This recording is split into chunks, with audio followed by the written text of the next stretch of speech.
غازی گوہر نے یاسین کے عوام خصوصاً اور گلگت بلتستان کے سارے عوام سے ساتھ مل کے ان حملہ وروں کا رستہ روکا اور کئی دفعہ ان کو شکست فاش دی، جن کی یادگار اب بھی گلگت شہر میں غازی گوہر کے مینار کے طور پہ موجود ہے۔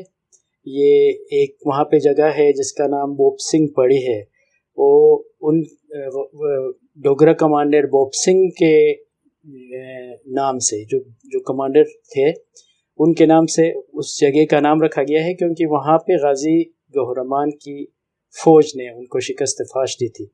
جب تک غازی گوہر گلگت میں جب تک رہے اور جب تک زندہ رہے، ڈوگروں کو یہ ہمت نہیں ہوئی کہ وہ گلگت بلتستان کی طرف میلی آنکھ اٹھا کے دیکھتے۔ بدقسمتی سے جب ان کی وفات ہو گئی تو اس کے بعد باہمی چپقلش اور نااتفاقی کی وجہ سے جو دشمن پھر واپس آ گئی، اور اس کے بعد جب گلگت پہ ڈوگروں کا تسلط رہا وہ اس وقت تک رہا جب تک ہمارا ملک پاکستان آزاد نہیں ہوا۔ تو یہ تھوڑا سا میرے علاقے اور خاندان کے بارے میں تھوڑا سا تعارف ہے۔ جی ماشاءاللہ، بہت شکریہ، آپ نے کافی تفصیل سے بتا دیا، اور ان شہداء کو اور ان دلیر جوانوں کا بھی آپ نے ذکر کیا جنہوں نے اپنی خدمات پیش کر کے، اپنی جانوں کا نذرانہ پیش کر کے دشمن کے خطرات سے ان کو ہر آگاہ کرتے ہوئے اپنی جانوں کا نذرانہ پیش کیا۔ تو ہم آگے چلتے ہیں آپ کی تعلیم کے حوالے سے، آپ نے کہاں سے تعلیم حاصل کی اور کہاں تک کی؟ جو پرائمری میں ہماری تعلیم جو بنیادی طور پہ میں نے حاصل کی وہ یاسین کے ہمارے گاؤں کے سندی کے پرائمری اسکول سے حاصل کی۔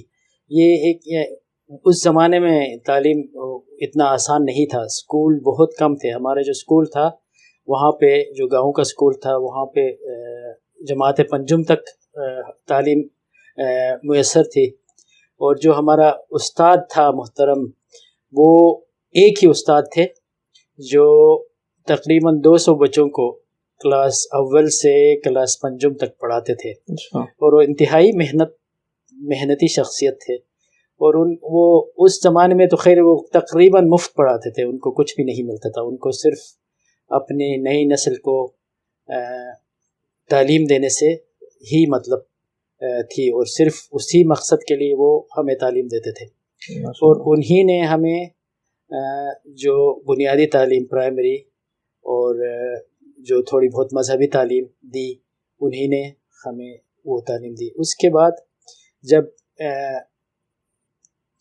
5ویں کلاس میں ہم آئے تو جو یاسین کے گورنمنٹ ہائی اسکول میں وہاں پہ ہمارا داخلہ ہوا 5ویں سے 8ویں تک۔ وہ دور دراز کا علاقہ، اس زمانے میں وہاں پہ ٹرانسپورٹ کا کوئی انتظام نہیں ہوتا تھا، ہم پیدل تقریباً 10 کلومیٹر روز چلتے تھے، برف میں، سردی میں، لیکن علم کا شوق اتنا تھا کہ ہمیں وہ سردی وہ برف باری کچھ نہیں لگتی تھی۔ ہم اسکول جاتے تھے، واپس آتے تھے، اور واپس آ کے اپنے گھر کا کام بھی کرتے تھے، جن میں ہم اپنی کھیتی باڑی میں اپنے باپ دادا کا ہاتھ بٹاتے تھے، اور اس کے علاوہ ہم اپنے مال مویشی چراتے تھے، ہر کام ہم کرتے تھے، اور ساتھ ساتھ اپنی کتاب لے کے مویشیوں کے پاس بھی جاتے تھے، ایک طرف مویشی چرتے تھے، دوسری طرف ہم اپنے سبق یاد کرنے کی کوشش کرتے تھے۔ جتنا بھی جو مختصر جو محدود ہمیں تعلیم ملتی تھی اس کو ہم نے کوشش کی کہ اس کو ہم یاد رکھیں تاکہ وہ ہمارے مستقبل میں کام آ سکے۔ اس کے بعد جب 8ویں کلاس ہم نے پاس کی، مڈل جسے کہتے تھے، اس کے بعد کیونکہ وہاں پہ سائنس کا سیکشن نہیں تھا ہمارے ہائی اسکول میں، ہمیں گلگت شہر آنا پڑا، کیونکہ گلگت شہر ہم وہاں سے تقریباً 120 کلومیٹر دور ہے، لیکن اس زمانے میں رستے دشوار تھے، صرف ایک جیپ چلتی ہوتی تھی جو تقریباً وہ 100 کلومیٹر کا راستہ ہم تقریباً 12 گھنٹے میں سفر کر کے طے کرتے تھے اس جیپ کے اوپر۔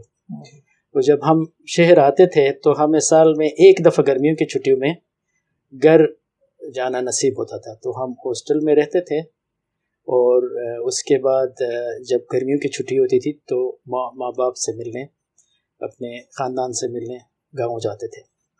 تو اس طرح کے مشکل حالات تھے. جب میٹرک ہم نے کیا وہاں سے سائنس میں، تو اس کے بعد ایک اور مسئلہ کھڑا ہوا کہ جناب یہاں پہ پورے گلگت میں کہیں پہ کالج میں سائنس ایف ایس سی نہیں ہوتا. ایف اے تو ہے لیکن سائنس کا اتنا انتظام نہیں ہے، تو آپ کو کہیں اور جانا پڑے گا. تو سائنس کے لیے ہمیں اسلام آباد یا کراچی آنا تھا. تو ہم نے کراچی جانے کا فیصلہ کیا، اور کراچی میں ہم شپ آنرز کالج میں ہمیں داخلہ ملا. تو شپ آنرز کالج سے ہم نے وہاں پہ اکیلے رہ کے الگ اپنے کرائے کے مکان میں لڑکے مل کے رہ کے سبق پڑھتے تھے، تیاری کرتے تھے، اور وہاں سے ہم نے ایف ایس سی کیا. اور اس کے بعد ہمارا میڈیکل میں داخلہ ہوا. تو میڈیکل کا یہ تھا کہ اچھی بات یہ تھی کہ ہماری تھرو آؤٹ اتنی محنت کے باوجود ہمارا جو تعلیمی ریکارڈ کافی اچھا تھا. تو وہاں پہ جو پورے ناردرن ایریا یا کہتے تھے اس زمانے میں گلگت بلتستان میں جو بھی ٹاپ میرٹ پہ ہوتا تھا اس کی ایک seat king Edward medical college میں اس زمانے میں ہوتی تھی. باقی دوسرے کالج میں تقریباً میرے خیال 14 یا 15 کے آس پاس سیٹیں تھیں. ان میں سے جو پہلا نمبر کا اسٹوڈنٹ ہوتا تھا اس کو کنگ ایڈورڈ میڈیکل کالج میں لاہور میں داخلہ ملتا تھا. تو اللہ کا لاکھ لاکھ شکر تھا کہ ہم نے بہت دعائیں بھی کی تھی، محنت بھی کی تھی. تو مجھے وہ کنگ ایڈورڈ میڈیکل کالج میں داخلہ ملا. تو میں میڈیکل کی تعلیم جو ہے king Edward medical college Lahore سے حاصل کی. جب میڈیکل کالج سے فارغ ہوئے تو اس سے آگے جو تعلیم جو ٹریننگ ہاؤس جاب اور اس سے بعد کی ٹریننگ جو ہے کے لیے ہم کراچی آئے خان یونیورسٹی ہاسپٹل. باقی آگے کی ٹریننگ وہاں سے کی. ماشاء اللہ آپ نے کافی تفصیل سے بتا دیا. اس سے پہلے ڈاکٹری کی بات کروں، میں جاننا چاہوں گا کہ ماشاء اللہ عمان میں تو آپ کافی دونوں میاں بیوی کافی ایکٹیو ہیں ماشاء اللہ یہاں پہ اپنے جو کلچر کو فروغ دینے کے لیے. تو کیا اسکول دور میں بھی آپ جو غیر نصابی سرگرمیوں میں رہتے تھے؟ اسکول کے زمانے میں جس طرح میں نے کہا کہ ہمارا اسکول گاؤں کا ایک چھوٹا سا اسکول تھا، اور اس کے حساب سے جو غیر نصابی ہمارے کام تھے اس میں یہ تھے کہ آپ گھر کے کام کاج کرنے. جیسے ہمارے لیے سب سے ایک اہم چیز ہوتی تھی اپنے بکریاں چلانے لے جانا پہاڑوں پہ، لکڑی لے کے آنا. وہ ہمارے غیر نصابی سرگرمی آپ کہیں. تو اس سے ہمیں یہ ہوا کہ ایک طرح سے ہمیں بہت بہت خود اعتمادی اس میں ہمیں آ گئی کہ ہم پہاڑوں پہ بھی جا سکتے ہیں. اتنی سی چھوٹی سی جان لے کے ہم مشکل سے مشکل جانور کو بھی قابو کر سکتے ہیں، کیونکہ وہ گاؤں کی زندگی تھی. گھوڑوں پہ سوار ہونا، دوسرے جانوروں کو قابو کرنا، پہاڑوں پہ جانا، مشکل جگہوں پہ جا کے بکریوں کو واپس لانا، چکی پیسنا، اپنے سے بڑے بوجھ کے لکڑیاں وہ لے کے آنا، وہ بچپن میں ہمارے لیے ایک طرح سے غیر نصابی سرگرمی تھی. اور دوسری طرف ظاہر ہے وہ کھیل کود میں ہم ہوتے تھے بچپن میں، تو وہ بھی کرتے رہتے تھے. اس کے علاوہ چھوٹی موٹی ڈیبیٹس اور اس طرح کے چیزوں میں اکثر حصہ لیتے تھے، اور اس میں اس کا فائدہ یہ ہوا کہ اس میں خود اعتمادی بڑھ گئی. اس کی وجہ سے جو ہماری جو اسکول کی کمزوری تھی شروع میں، جو جیسے میں نے آپ سے عرض کیا شروع میں کہ ہمارا اسکول جو ہے اتنے کوئی اس میں سہولیات نہیں تھی، استاد اتنے کوئی بہت زیادہ لائق نہیں تھے، لیکن ان میں جذبہ تھا. ان چیزوں نے ہمیں وہ خود اعتمادی دی جو دوسرے اچھے اسکولوں کے بچے تھے ان سے مقابلہ کرنے کے لیے. تو وہ چیزیں ایک طرح سے آپ کہیں کہ غیر نصابی سرگرمی ہماری تھی. ماشاءاللہ آپ ابھی بات کر رہے تھے کہ بہت مشکل سے آپ نے جیسے بکریاں بھی چلانا، یہ سارے کام کرتے. جب سارے کام کرتے کرتے آپ کو کہاں پہ جا کے خیال آیا کہ آپ کو ڈاکٹر بننا چاہیے؟ یہ بنیادی طور پہ میرے والد صاحب ایک میڈیکل کے پروفیشن سے وابستہ تھے. وہ ایک انتہائی اپنے لوگوں کی خدمت میں اتنی انہوں نے میڈیکل میں کی ہے. اس زمانے میں یہ ہوتا تھا کہ کچھ لوگوں کو وہ جیسے تربیت دیتے تھے 1-2 سال کے لیے. MBBS یا اس طرح کرنا بہت مشکل ہوتا تھا. 2 سال کی تربیت میڈیکل کی دے کے کسی بڑے ہاسپٹل میں، پھر ان کو دور دراز علاقوں میں ایز اے ڈاکٹر بھیجتے تھے. تو میرے والد صاحب ایک پیرامیڈک تھے، بیسیکلی ڈسپنسر اس زمانے میں کہتے تھے ان کو، لیکن وہ ایز اے ڈاکٹر لوگوں کو ٹریٹ کرتے تھے. وہ جب ہمارے گھر میں بیماروں کا علاج کرتے تھے، یا پھر وہ جب بھی لوگوں کے گھروں میں ان کا علاج کرنے کے لیے جاتے تھے، میں ان کے ساتھ اکثر جاتا تھا. تو مجھے وہ جب لوگ جب صحت یاب ہو کے ان کا شکریہ ادا کرتے تھے، ان کی آنکھوں میں جو چمک اور جو شکریہ کا وہ کے جذبات جب میں دیکھتا تھا، تو مجھے یہ خواہش ہوتی تھی کہ کاش میں بھی کسی دن لوگوں کا مسیحا بن جاؤں. تو وہ ایک میری انسپائریشن میرے والد صاحب تھے. تو میں نے فیصلہ اسی وقت میں نے مطلب اللہ تعالیٰ سے دعا کرتا تھا فیصلہ کیا کرنا تھا، کہ جس طرح کہ ہمارے اسکول کے حالات تھے، تو شاید ہی کوئی احمق ہی سمجھتا ہوگا کہ میں گلگت کے اتنے دور دراز گاؤں سے کنگ ایڈورڈ میڈیکل کالج جیسے بہت بڑے ادارے میں پہنچ جاؤں گا. لیکن اللہ تعالیٰ کا کرم میرے والد صاحب کی دعاؤں اور والد صاحب کے لیے میرے علاقے کے لوگوں کی دعاؤں کی وجہ سے، برکت سے شاید میں اس مقام پہ پہنچ گیا. تو وہی میرے انسپائریشن تھے.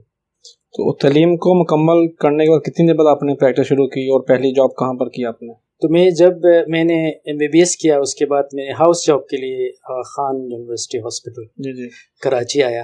تو ہاؤس جاب کی. اس کے بعد میں نے جو پہلی ہماری ایک طرح سے جاب کہیں، پھر ٹریننگ بھی وہ ساتھ ساتھ چلتی ہے پوسٹ گریجویٹ.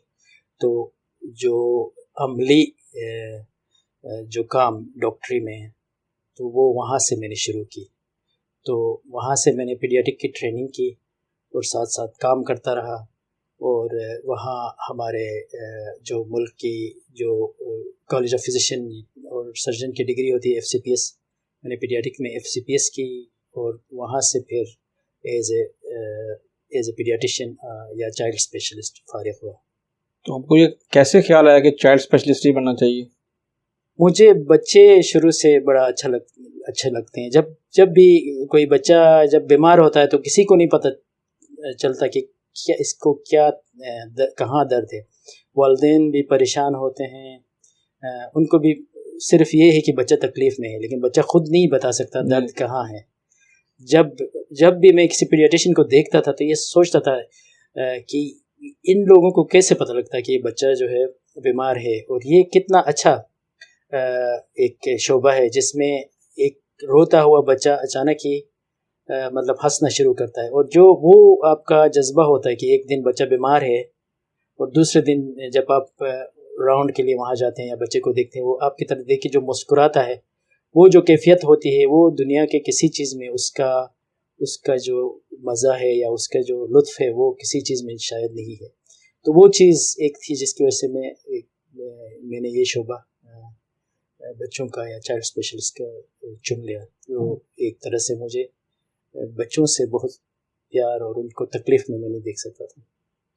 تو جب آپ پریکٹس کر رہے تھے اور پھر پہلی جاب کے بعد آپ کو وہاں پھر کون سے ایسا شخص، ایسا ڈاکٹر یا ایسا دوست یا آپ کا کولیگ ملا جس نے آپ کو انسپائر کیا، آپ کو موٹیویٹ کیا اور آپ کو سپورٹ کی تاکہ آپ اچھے سے اچھا کر سکیں؟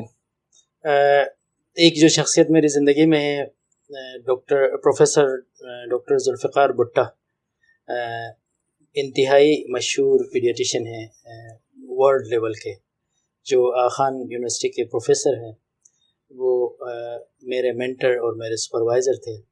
ان سے ہمیشہ میں انسپائر ہوتا رہا ہوں. انہوں نے ہمیشہ میری رہنمائی کی ہے. اب بھی اگر کسی چیز میں کوئی مشکل پیش آتا ہے، ان سے بلا خوف بلا جھجک رابطہ کرتا ہوں اور وہ رہنمائی فرماتے ہیں.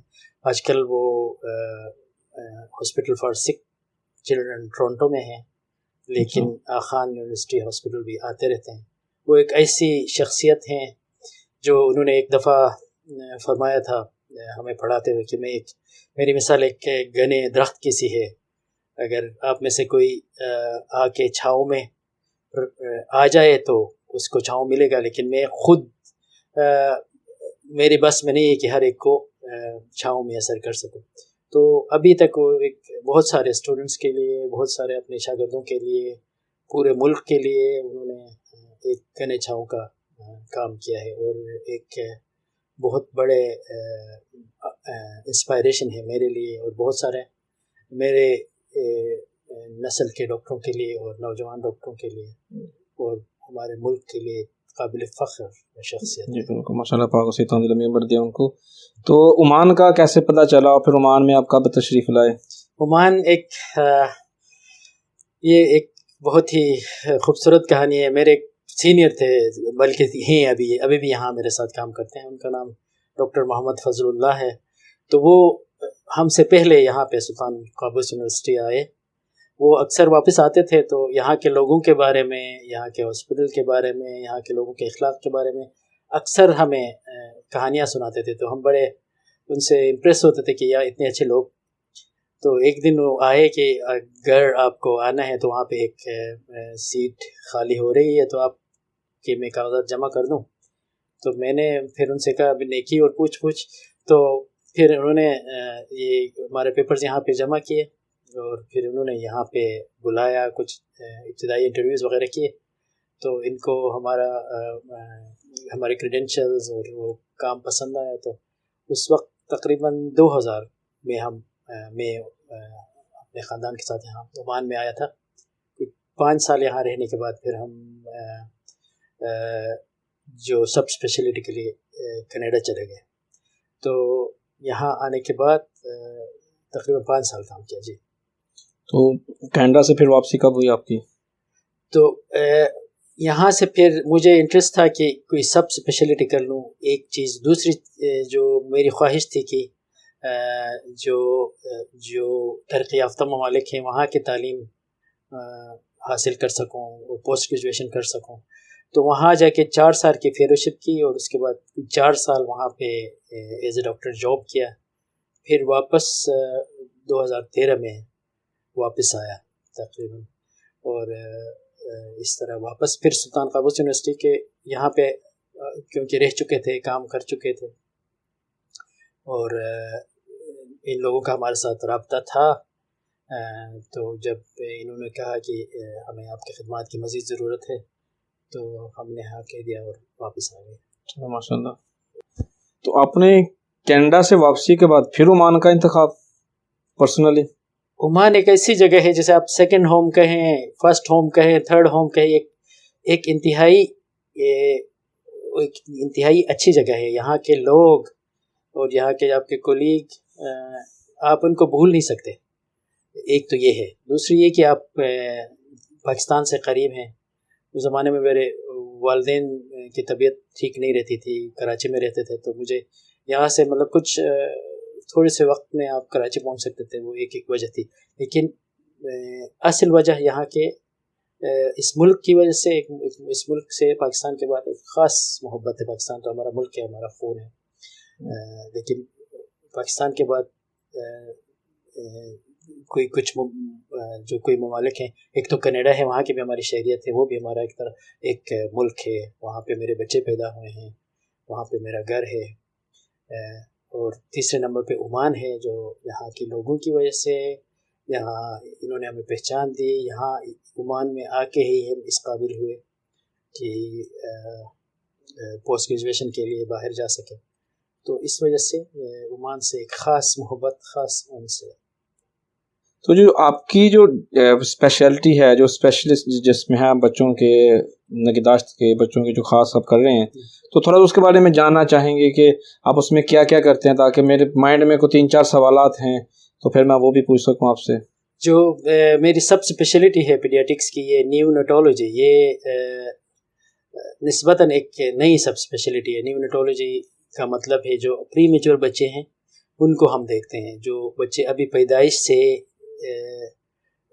شروع کے 28 دن یا 1 مہینے تک کے بچے ہیں ان کو دیکھتے ہیں. اور باقی جتنے بھی پری میچور بچے جو وقت سے پہلے پیدا ہوتے ہیں ان کی دیکھ بھال کرتے ہیں. ان کو انتہائی نگہداشت کی ان کی یونٹ میں ہم داخل کرتے ہیں اور ان کا علاج کرتے ہیں.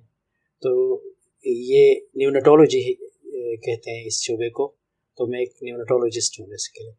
اچھا، تو یہ جب بچہ پیدا ہوتا ہے قبل از وقت، ایک ہوتا ہے پری میچور، ایک ایکسٹریم پری میچور ہوتا ہے، دونوں میں کیا فرق ہے؟ ایک میچور بچہ یا فل ٹرم بچہ جسے کہتے ہیں وہ تب ہوتا ہے جب اس نے بچہ پیدا 37 ہفتے کی پریگننسی کے بعد ہو. 37 ہفتے سے جو بھی بچہ قبل ہوتا ہے اس کو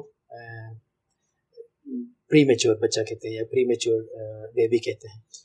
اس کے پری میچورٹی کے مختلف سٹیجز ہیں. جتنا بچہ پہلے پیدا ہوگا وہ اتنا ہی اس کے کمپلیکیشنز کے اس کے پیچیدگیوں کے چانسز زیادہ ہوتے ہیں. جو ایکسٹریم پری میچور بچے یا ایکسٹریم پری ٹرم بچے جو ہوتے ہیں وہ بچے ہوتے ہیں جو 28 ہفتے سے پہلے پیدا ہوتے ہیں. یعنی کہ 28 ہفتے تقریباً 6.5 مہینے یا 7 مہینے کے آس پاس. آپ 4 مہینے کا ایک ہفتہ لگاتے ہیں تو 6 مہینے سے پہلے کے جو بچے پیدا ہوتے ہیں ان کو ایکسٹریم پری ٹرم بچے کہتے ہیں. ان میں جو پیچیدگیوں اور زیادہ مسائل کے چانسز بہت زیادہ ہوتے ہیں. تو پھر جب وہ ان کو پھر کیسے ٹریٹ کرتے ہیں آپ؟ اس کو کچھ اسپیشل ٹریٹمنٹ کیسے دیتے ہیں؟ یہ ایک ایسا شعبہ ہے جس میں مطلب آپ کوشش کرتے ہیں کہ بچے کو انکیوبیٹر میں رکھیں، کیونکہ بچہ پری میچور ہوتا ہے. اس کی باڈی کا ہر آرگن یا ہر عضو یا تمام اعضاء جو ہیں پری میچور ہوتے ہیں. تو اس میں سب سے زیادہ جو جس عضو پہ افیکٹ ہوتا ہے وہ پھیپھڑے ہیں، دماغ ہے اور آنتیں ہیں. تو یہ چیزیں ان میں مسائل اور پیچیدگیاں ہوتی ہیں. بچہ اپنی سانس خود نہیں لے سکتا تو اس کو آپ وینٹیلیٹر پہ مشین کے ذریعے سانس دے رہے ہوتے ہیں. بچہ اپنا خوراک خود نہیں لے سکتا تو آپ اس کو وین کے ذریعے یا انٹراوینس یا ورید کے ذریعے آپ ڈرپ کے ذریعے پورا خوراک دینے کی کوشش کرتے ہیں. آپ قدرت کا تو آپ مقابلہ نہیں کر سکتے، نیچر کو کمپلیٹ نہیں کر سکتے کہ آپ فارمولا کے دودھ سے یا اس کو ماں کے دودھ سے اس کا مقابلہ نہیں کر سکتے، کیونکہ اس میں ملین ایسی چیزیں ہیں جو آپ انسان بنا ہی نہیں سکتا. ان میں سے ایک بھی چیز نہیں بنا سکتا. لیکن انسان یہ کوشش کرتا ہے کہ اس سے قریب سے قریب تک کوئی ایسی چیز بنائے جو بچے کو دے سکے. تو جو قدرتی ماحول ہے بچے کا، پری ٹرم بچے کا، یہ تو مہیا کرنا انتہائی ناممکن ہے شاید. لیکن ڈاکٹرز یہ کوشش کرتے ہیں کہ انکیوبیٹر میں رکھ کے اس کے ٹمپریچر کو، درجہ حرارت کو مینٹین کرے، اس کو خوراک دے، اس کو باقی چیزیں ہیں ان کا کیئر کرے تاکہ بچہ ماں کے پیٹ سے باہر اس کا گروتھ ہو سکے. تو کتنی دیر آپ اس کو رکھتے ہیں؟ اس کا انحصار اس بات پہ ہے کہ بچہ کتنا پری میچور ہے. جیسے اگر ایک بچہ 34 ہفتے میں پیدا ہوا ہے تو اس کو زیادہ سے زیادہ 1-2 ہفتے رکھیں گے. لیکن اگر ایک بچہ 24 ہفتے میں پیدا ہوا تو وہ شاید 10-12 ہفتے، 3 مہینے، 4 مہینے تک بھی بچے انکیوبیٹر میں رہتے ہیں، ہاسپٹل میں رہتے ہیں. تو یہ ایک انتہائی پیچیدہ قسم کا شعبہ ہے. تو ان ایسے بچوں کی جو گروتھ ہوتی ہے دماغی طور پر یا جسمانی طور پر، وہ عام بچوں کی طرح ہی ہوتی ہے بعد میں، یا پھر اس میں کچھ فرق رہتا ہے، یا لیٹ ہوتے ہیں، یا پھر کچھ؟ اس میں گروتھ کا یہ ہے کہ آپ ایک بچہ پری میچور جب پیدا ہوتا ہے تو ایک تو نارمل جو گروتھ ہے وہ تو ہے ہی. جو دوسرا ہم اس کا کریکٹڈ ایج لیتے ہیں کہ جیسے ایک بچہ 10 ہفتے پہلے پیدا ہوا ہے تو 12 ہفتے بعد جب آپ اس کے ایج کا اسٹیمیٹ کریں گے اس وقت وہ بچہ آپ کہیں گے کہ یہ بچہ صرف 2 ہفتے کا ہے، حالانکہ بچہ 12 ہفتے کا ہے. کیونکہ بچے نے 40 ہفتے میں پیدا ہونا ہے تو اس کو آپ نے مائنس کرنا ہے اپنے ٹوٹل ایج سے، اور اس کا آپ بچے کا یہ ایکسپیکٹ کریں گے کہ بچہ جو ہے نا اس کی گروتھ یا اس کی جو مینٹل لیول ہے یا جو بھی ہے وہ صرف 2 ہفتے کا، یا اس کو مطلب جو پری میچورٹی کا ٹائم ہے اس کو آپ نے نکالنا ہوتا ہے. باقی جو پیچیدگیاں ہوتی ہیں اس میں بہت سارے بچوں کو کچھ نہیں ہوتا ہے، لیکن کچھ بچے ایسے ہوتے ہیں جن میں بہت ساری پیچیدگیاں ہوتی ہیں. دماغ پہ بھی افیکٹ ہوتا ہے، چلنے پھرنے پہ بھی افیکٹ ہوتا ہے، اور کچھ بچے ہوتے ہیں، کچھ پرسنٹیج، سب میں نہیں، اور اس میں جو ہے نا سانس لینے میں بھی مسائل ہوتے ہیں. لیکن وقت کے ساتھ ساتھ میڈیکل کے ایڈوانسمنٹ کے ساتھ ساتھ یہ چیزیں بہتر ہوتی جا رہی ہیں. چلیے اچھا یہ اور ہو گیا. اس میں یہ میں پوچھنا چاہوں گا کہ جو پری میچور بچے ہوتے ہیں کہا جاتا ہے کہ یہ بہت زیادہ قابل ہوتے ہیں یا بالکل قابل نہیں ہوتے یا بہت زیادہ قابل ہوتے ہیں، کیا یہ بات صحیح ہے؟ دیکھیں اب ان کی ڈپینڈ یہ کرتا ہے کہ بچہ کن کن چیزوں سے گزرا ہے، اس کے کوئی کمپلیکیشنز ہوئی ہیں یا نہیں. اگر کوئی کمپلیکیشنز یا پیچیدگیاں اس دوران نہیں ہوئی ہیں تو وہ بالکل نارمل ہو سکتے ہیں. بہت سارے ہم نے بچے دیکھے ہیں جو ہمارے جو انتہائی نگہداشت کے یونٹ سے فارغ ہوئے ہیں وہ واپس آتے ہیں مٹھائی لے کے کہ جی ہمارے بچے کو میڈیکل میں ایڈمیشن ہوا. ہم نے کینیڈا میں بہت سارے ایسے بچے دیکھے جو پورا کوئی وکیل بنا تھا، کوئی انجینئر بنا تھا، کوئی. تو یہ چیزیں یہ ہیں کہ وہ نارمل بچوں کی طرف گروتھ ہوتی ہے ان کی. اور نارمل بچوں میں کچھ بچے قابل بھی ہوتے ہیں، کچھ بچے جو ہے نا تھوڑے سے کم قابل بھی ہوتے ہیں. تو اس میں کوئی خاص چیز ابھی تک مطلب ریسرچ میں کوئی ایسی بات نہیں آئی کہ پری میچور بچے زیادہ قابل ہوتے ہیں یا زیادہ ڈل ہوتے ہیں.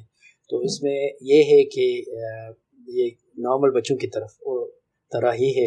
اور اگر ان کو زیادہ کمپلیکیشنز علاج کے دوران یا ہاسپٹل کے اسٹے کے دوران زیادہ کمپلیکیشنز نہیں ہوئی ہیں، زیادہ پیچیدگیاں نہیں ہوئی ہیں تو وہ نارمل گروتھ ان کا ہوتا ہے اور یہ بالکل نارمل بچے ہوتے ہیں، اسکول جاتے ہیں اور اپنا مقصد پورا تعلیم حاصل کر سکتے ہیں. چلو اچھا.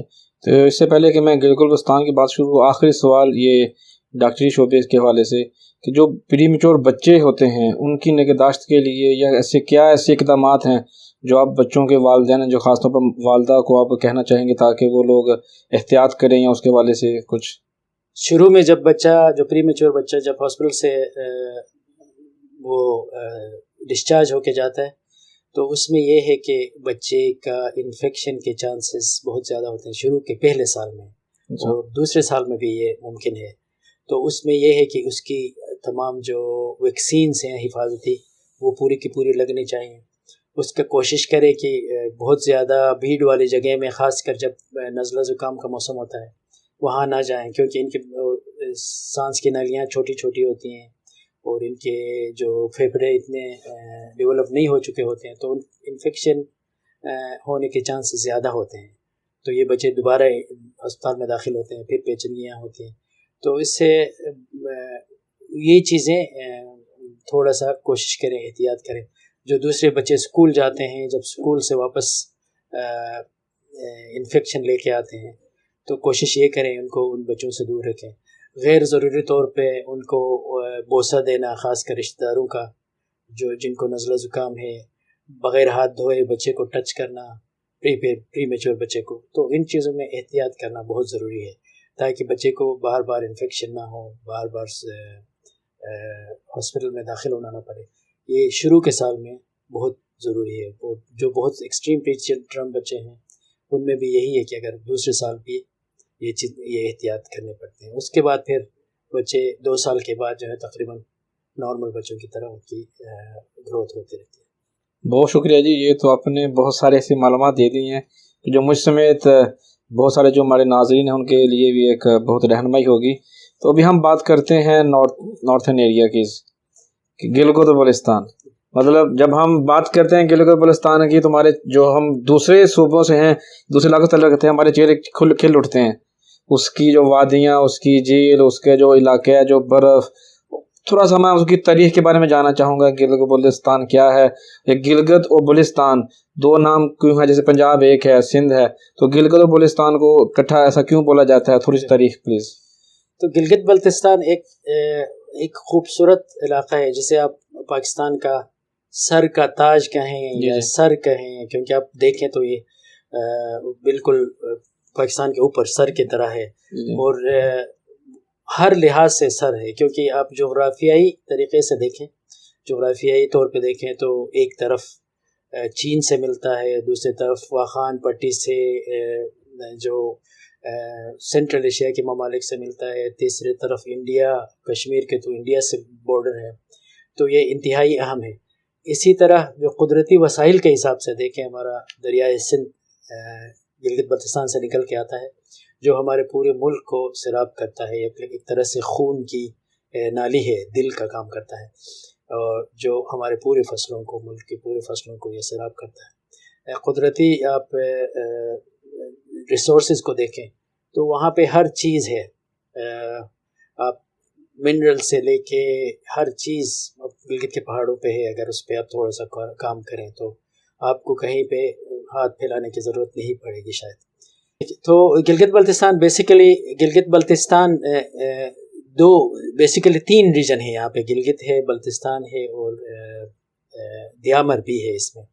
تو بلتستان کا علاقہ جس کا جو بارڈر ہے اس کا کشمیر کے ساتھ، لداخ کے ساتھ لگتا ہے، اور دوسری طرف گلگت ہے، اور جو ہنزا سے جا کے چائنا کے ساتھ ملتا ہے، اور دوسری طرف یاسین اور اشکومن سے جا کے واخان کی پٹی سے ملتا ہے، اور تیسری طرف جو شاندور سے جا کے چترال سے ملتا ہے، اور چترال پھر آگے جا کے افغانستان کے ساتھ ملتا ہے، تو صوبہ سرحد سے ملتا ہے۔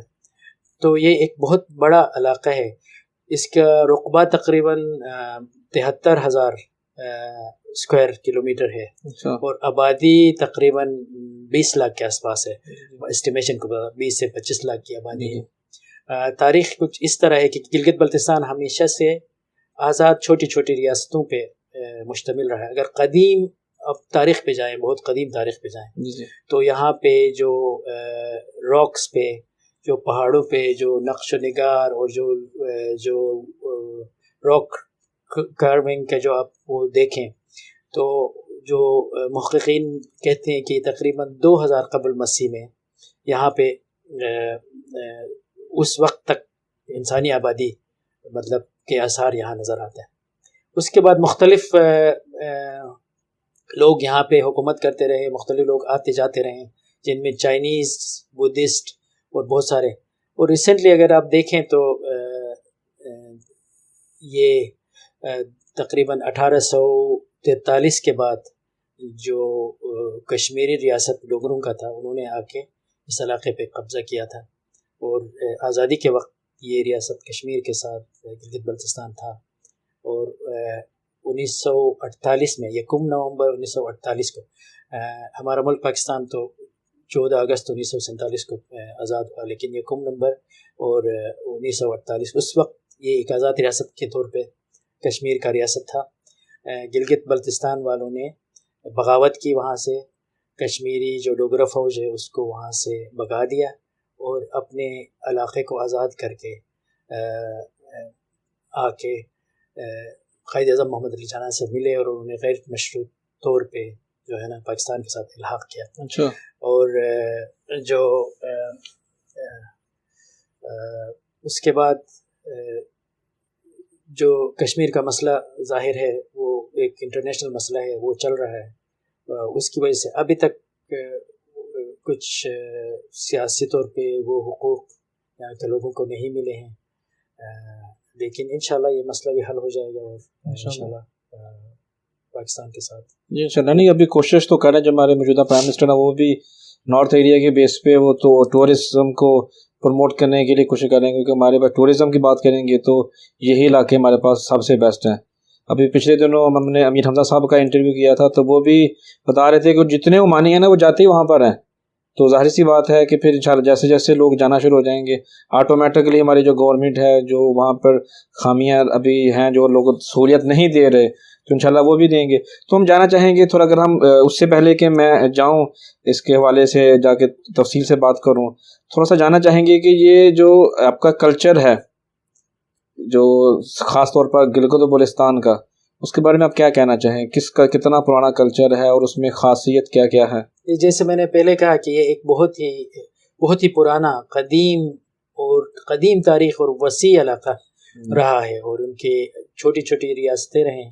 یہاں پہ مختلف نسل کے لوگ ہیں، لیکن کثیر النسلی اور کثیر جو کلچر بھی ہے نا، ثقافتی لوگ، جیسے بلتستان۔ اب اس علاقے کو دیکھیں، یہاں پہ 5 ایسی زبانیں بولی جاتی ہیں جو ایک دوسرے سے بالکل مختلف ہیں۔ مطلب ایک جیسے بلتستان کی زبان کا ایک لفظ مجھے نہیں آتا، اسی طرح میری زبان کا ایک لفظ کسی بلتی کو نہیں آئے گا۔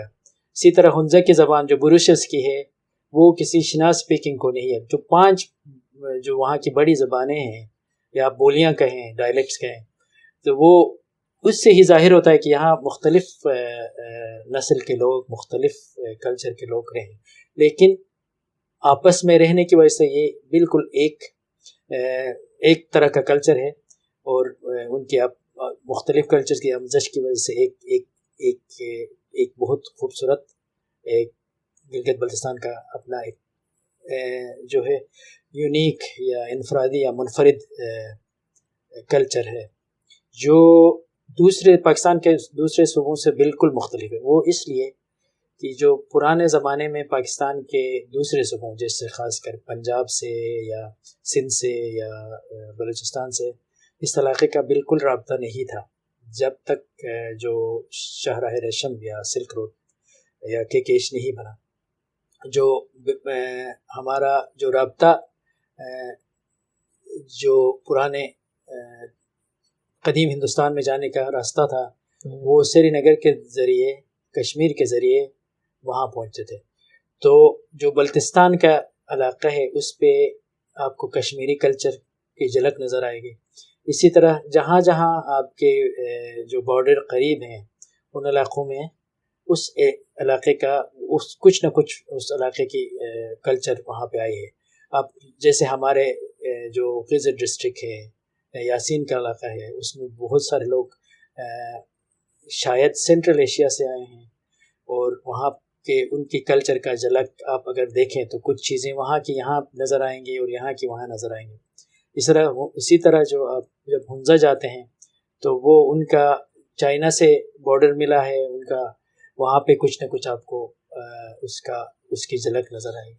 تو یہ کثیر الثقافتی علاقہ، کثیر نسلی علاقہ ہے، لیکن ایک بہت خوبصورت جو ہے نا اس میں ایک ایسا گلدان ہے جس میں بہت سارے پھول ہیں اور ایک خوبصورت علاقہ ہے۔ کون کون سی خاص چیزیں جیسے کوئی خاص رقص یا کوئی خاص کھیل کیا چیزیں؟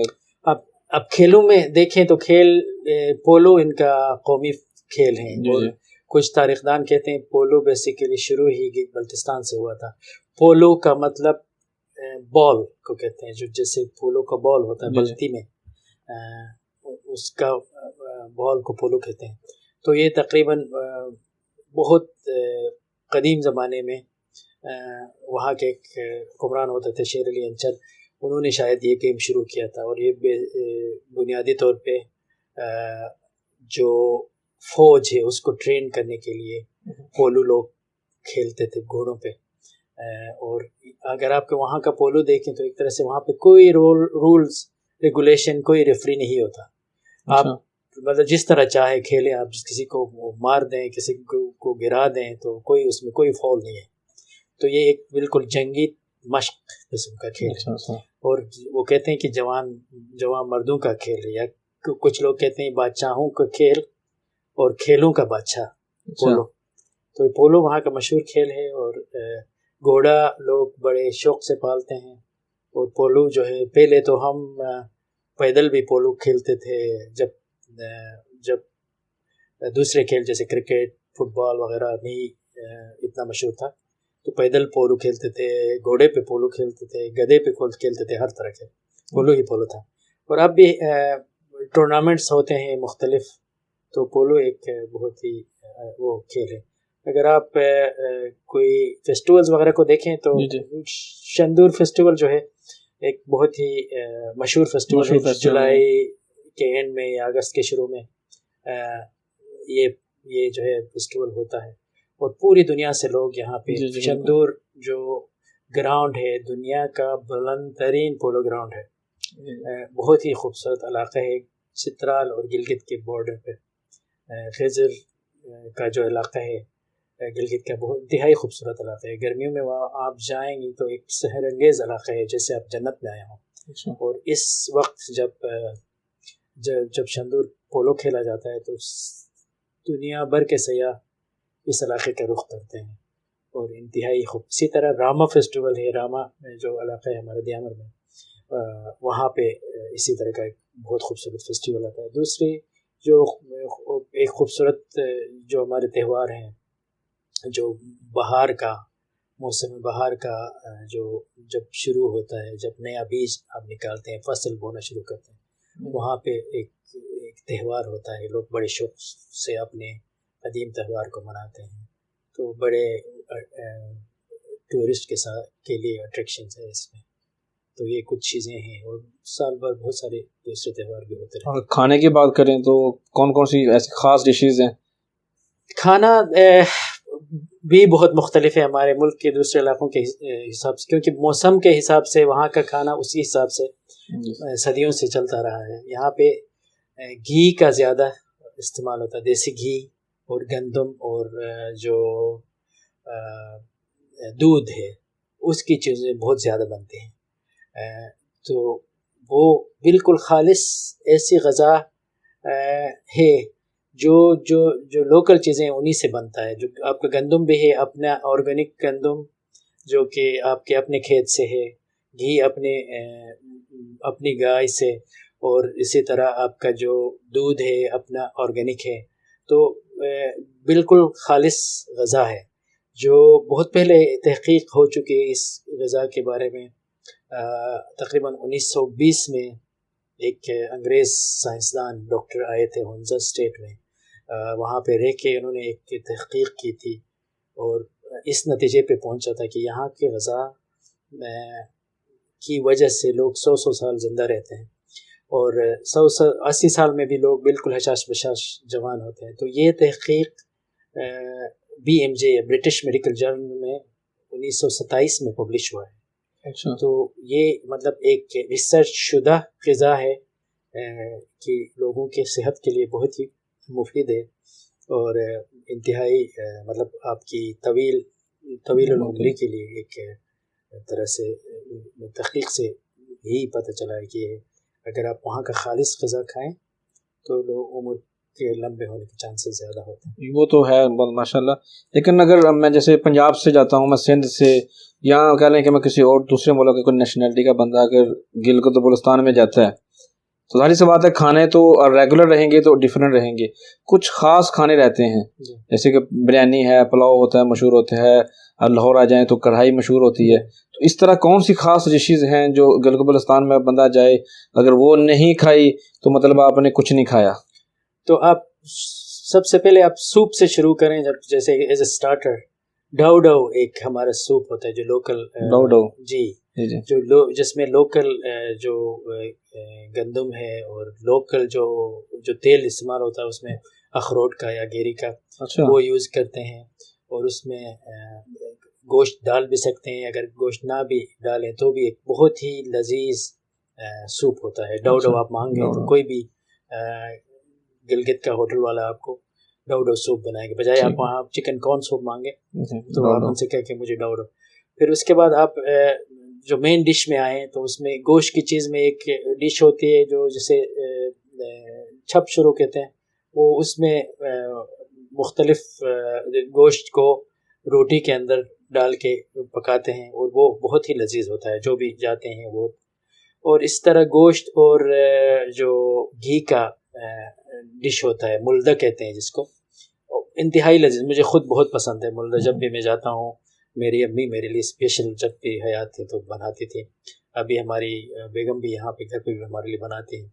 تو بہت ہی لذیذ ڈش ہے جو گھی اور آٹے سے، گندم کے آٹے سے بنتا ہے، اور ساتھ میں اس میں دودھ ملاتے ہیں. انتہائی لذیذ کھانا ہے. اور اس کے ساتھ جو گوشت زیادہ تر اس میں ایک خاص بات یہ ہے کہ ہمارے گلگت کے کھانوں میں مسالے زیادہ نہیں ڈالتے ہیں اور اس کو فرائی زیادہ نہیں کرتے ہیں. وہ صحت مندی کا نشان یہ ہے کہ فرائیڈ چیزیں زیادہ نہ کھائیں. اب سائنس نے بھی، میڈیکل سائنس نے بھی یہی ریسرچ سے کہا کہ فرائیڈ چیزوں سے جو ہے نا دل کی بیماریاں ہوتی ہیں. تو وہ فرائیڈ چیزیں نہیں ہوتی، اور جو ابلی ہوئی چیزیں ہوتی ہیں، گوشت بھی زیادہ ابال کے اور اس طرح کے طریقے سے جو پکتا ہے تو وہ بہت لذیذ بھی ہوتا ہے اور انتہائی صحت کے لیے بھی انتہائی مفید ہے. جی ماشاء اللہ. اگر کھانے کی بات ہوگی، کھیل کی بات ہوگی، اگر میں کھانا بھی کھانا چلا، کھیل بھی دیکھ لیا میں نے، مگر میرا گھومنے کو دل کر رہا ہو، کون کون سے ایسے مقامات ہیں جہاں پر مجھے جانا چاہیے دیکھنے کے لیے؟ آپ ہر جگہ، ہر انچ گلگت بلتستان کا خوبصورت ہے. جی جی. آپ اس دنیا کی کوئی ایسی جگہ نہیں ہے جب میں تو بہت جگہوں میں گیا ہوں پوری دنیا میں، لیکن جو خوبصورتی ہم اللہ تعالیٰ نے ہمارے اس علاقے کو دیا ہے وہ کہیں پہ بھی نہیں ہے۔ آپ دیکھیں وہاں پہ دنیا کا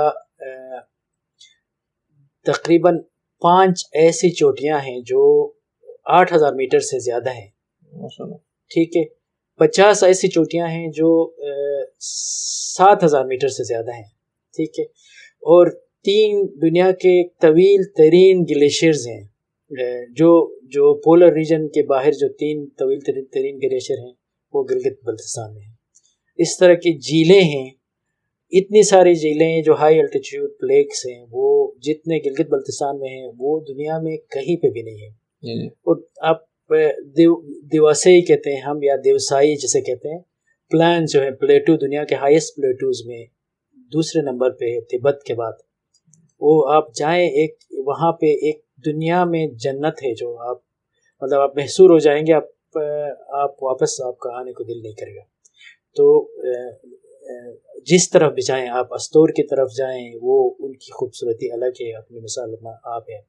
بلتستان جائیں، سکردو جائیں، وہاں ایک اپنی مثال آپ ہے۔ دیامر جائیں، وہاں پہ آپ جو فیری میڈوز ہے، وہ نام ہی ایسا ہے کہ آپ کو پریوں کا وہ علاقہ، کہ آپ اس میں جا کے واپس آپ کا دل آنے کو۔ نگر ویلی جائیں، خوبصورت ترین وہاں کے گلیشیئرز، وہاں کے جھیلیں۔ ہنزا ویلی تو مطلب پوری دنیا میں وہ سب سے زیادہ مشہور ہے، لوگ وہاں نام لے کے آتے ہیں، لوگ مشہور ہیں، عطابات لے کے۔ پھر غیزر سائڈ پہ آئیں، فنڈر کو سوئٹزرلینڈ کہتے ہیں۔ فنڈر مطلب غیزر ایک ایسی جگہ ہے جو اتنا ایکسپلور ابھی تک نہیں ہوا، ہمارا اپنا تعلق بھی وہاں سے ہے، لیکن جو خوبصورتی وہاں پہ ہے وہ شاید کہیں پہ بھی نہیں ہے۔ وہ فنڈر کا علاقہ ہے، یاسین کا علاقہ ہے، اشکومن کا علاقہ ہے، ہر علاقہ اپنی مثال آپ ہے۔ آپ بس دیکھتے رہیں۔ مطلب ہماری تھوڑی سی بدقسمتی یہ رہی ہے کہ حکومتی لیول پہ اس کو ٹورزم کو یہاں پروموٹ اتنا نہیں کیا گیا جتنا کرنا چاہیے تھا۔ اگر یہ ٹورزم اگر ہم زیادہ طریقے سے پروموٹ کریں تو ہمیں دنیا میں کسی کے پاس ہاتھ پھیلانے کی ضرورت نہیں پڑے گی۔ ہم لوگ پوری دنیا سے یہاں آئیں گے، کیونکہ پوری دنیا میں وہ چیزیں نہیں ہیں جو یہاں پہ ہیں۔ بالکل، اتنے ٹورسٹ آئیں گے، اتنے کلائمبرز آئیں گے، اتنے ٹریکنگ کے لیے لوگ آئیں گے، اتنا اٹریکشن ہے، لوگ اتنے اچھے ہیں ہمارے لوگ۔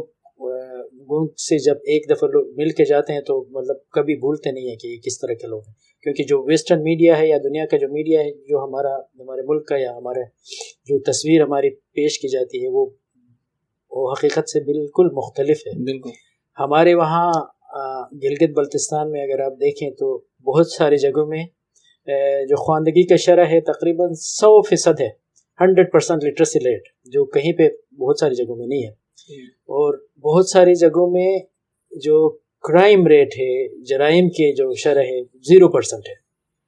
تو یہ چیزوں کو ہمیں پروموٹ کرنا ہے، اور ہم اپنی سطح پہ، انفرادی سطح پہ اور حکومتی سطح پہ ہم اس کو پروموٹ کریں تو شاید پورے ملک کو اس کا فائدہ ہو۔ جی ماشاءاللہ، آپ نے بڑی تفصیل کے ساتھ کھانے کا بھی، کھیل کا بھی، کلچر کا بھی اور مقامات کا بھی تذکرہ کر دیا۔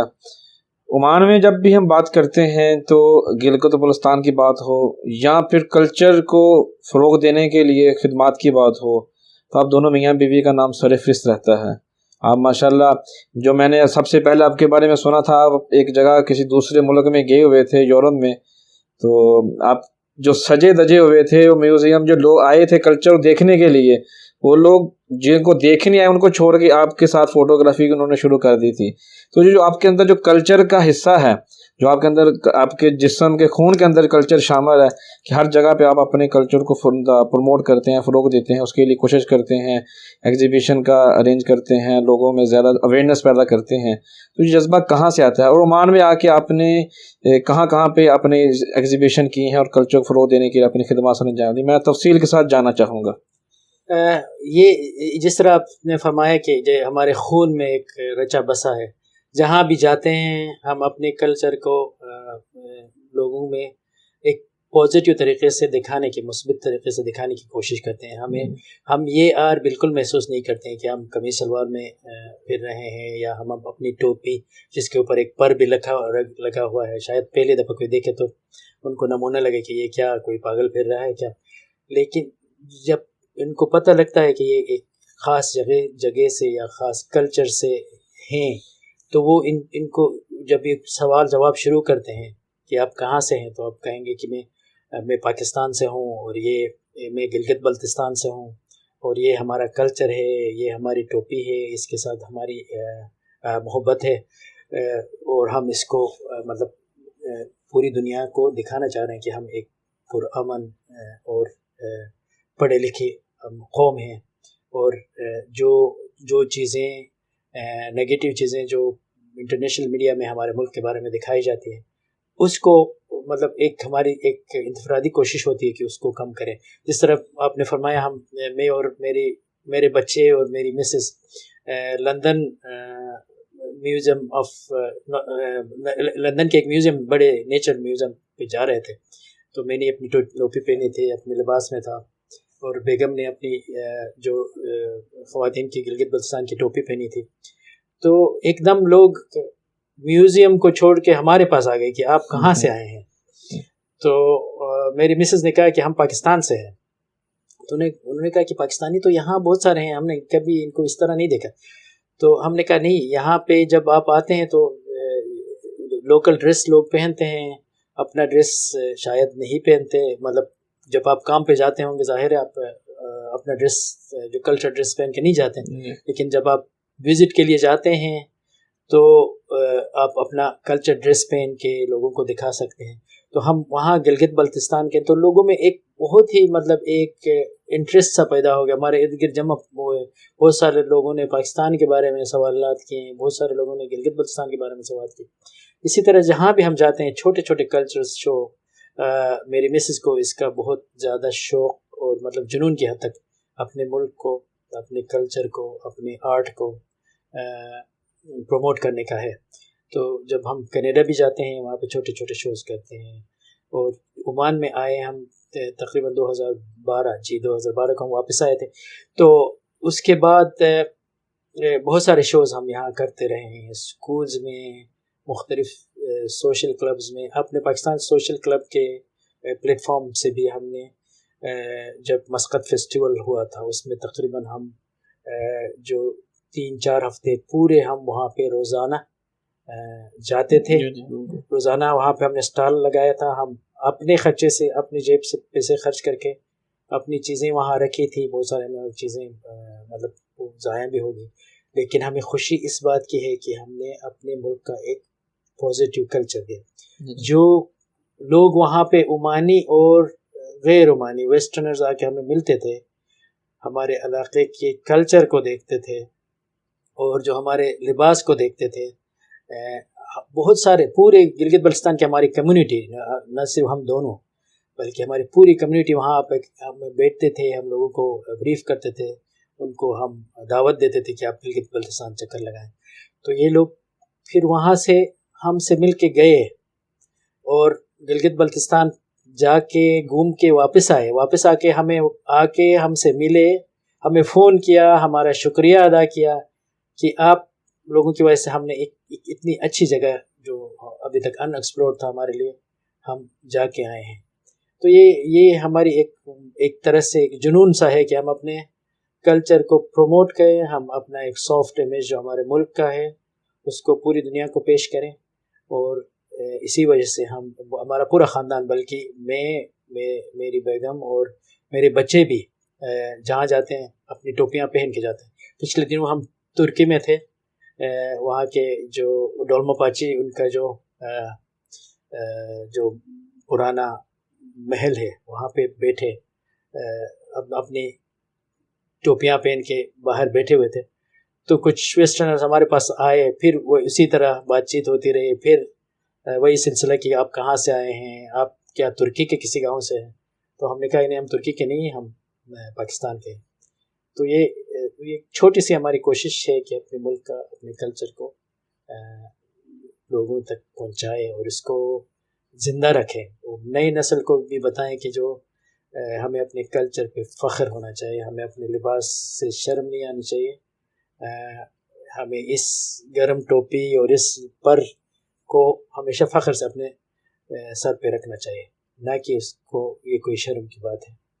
آپ نے بات کی کلچر کے حوالے سے، تو اکثر سننے کو آتا ہے اور لوگ مذاق میں نہیں، مزاح میں بھی بات کرتے ہیں کہ گرمیوں میں بھی آپ یہ جو ٹوپی آپ نے پہنی ہوتی ہے کافی گرم ہے، تو تھوڑا سا بتائیں گے یہ ٹوپی گرمیوں میں ابھی آپ کو گرمی دیتی ہے یا نہیں؟ بالکل نہیں دیتی۔ جو ہمارے اندر کے جو ہماری کلچر کی محبت کا جو سکون ہمارے دل میں ہوتا ہے، یہ ہمیں اس گرمی کا کوئی احساس نہیں ہوتا۔ بالکل جس طرح آپ دیکھیں، آپ عربس کو دیکھیں، عمانیوں کو دیکھیں، وہ اپنے لباس کو گرمیوں میں بھی پہنتے ہیں، ان کی خواتین اپنے عبایا کو گرمیوں میں بھی پہنتے ہیں، گرمی تو ان کو بھی لگتی ہوگی، لیکن وہ ان کو اپنی محبت لباس سے ہے، تو وہ ان کو وہ گرمی ایک سیکنڈری چیز ہے۔